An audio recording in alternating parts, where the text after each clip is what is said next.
আমি এই গল্পটা বলছি কারণ এখনও কেউ বিশ্বাস করে না যে আমি সত্যি ফিরে এসেছি। তারা ভাবে আমি হয়তো পাগল হয়ে গেছি কিংবা এই সব কিছু বানিয়ে বলছি। কিন্তু আমি জানি আমি কোথায় ছিলাম আর কিভাবে ফিরেছি।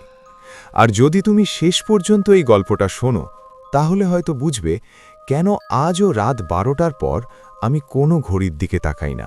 সবকিছু শুরু হয়েছিল খুব সাধারণভাবে, প্রায় সুন্দরভাবে।